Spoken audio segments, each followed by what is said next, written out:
একটি নয়, দুইটি নয়, তিনটি নয়, 52টি ছক্কা হাঁকালেন 15 বছর বয়সী বৈভব সূর্যবংশী, যা কিনা এবারের আসরে ক্রিস গেলের রেকর্ডও ভাঙতে যাচ্ছে খুবই দ্রুত। পুরো বিশ্বকে যেন একাই মাতিয়ে রেখেছেন 15 বছর বয়সী এই ক্রিকেটার। ভিডিওটি শুরু করার আগে ভিডিওটির লাইক বাটনে প্রেস করে আমাদের 1000 লাইক পেতে সাহায্য করুন।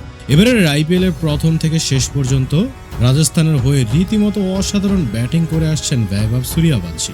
বোলাররা তার উইকেট পেলে যেন আনন্দে উচ্ছ্বাসিত হয়ে যায়, এতটাই ভয় তিনি সৃষ্টি করেছেন বোলারদের উপর।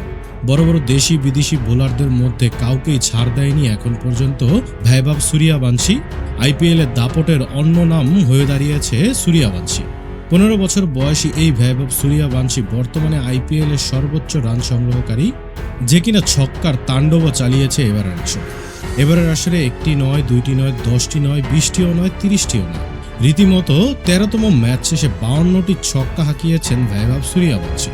এখন পর্যন্ত আইপিএল এ সর্বোচ্চ 59টি ছক্কা হাঁকিয়েছিলেন ক্রিস গেল। গ্রুপ পর্বের এক ম্যাচ হাতে রেখেই বৈভব সূর্যবংশী পৌঁছে গেছেন 52টি ছক্কা। আর 7টি ছক্কা মারলে ক্রিস গেলের রেকর্ডটিও ভেঙে চুরমার হয়ে যাবে। আজ লখনউ সুপার জায়ান্টসের বিপক্ষে মুখোমুখি হয়ে ব্যাটিং তাণ্ডব চালিয়েছেন বৈভব সূর্যবংশী। এক ইনিংসেই হাঁকিয়েছেন 12টি ছক্কা। বৈভব সূর্যবংশী এই দিন 38 বলে 93 রানের অসাধারণ এক ইনিংস খেলেন, যার ফলে রাজস্থানের জয়টা খুবই সহজ হয়ে যায়। এমন তরুণ ক্রিকেটার পুরো বিশ্বের জন্যই একটা সংকট। ক্রিকেটকে অন্য লেভেলে যেন নিয়ে গেছেন বৈভব সূর্যবংশী। তো বন্ধুরা, এবারের আইপিএলে আপনাদের প্রিয় খেলোয়াড়কে সেটা অবশ্যই ভিডিও নিচে কমেন্ট বক্সে লিখে জানাতে ভুলবেন না, এবং ভিডিওটি ভালো লাগলে অবশ্যই লাইক, শেয়ার এবং চ্যানেলটিকে সাবস্ক্রাইব করবেন।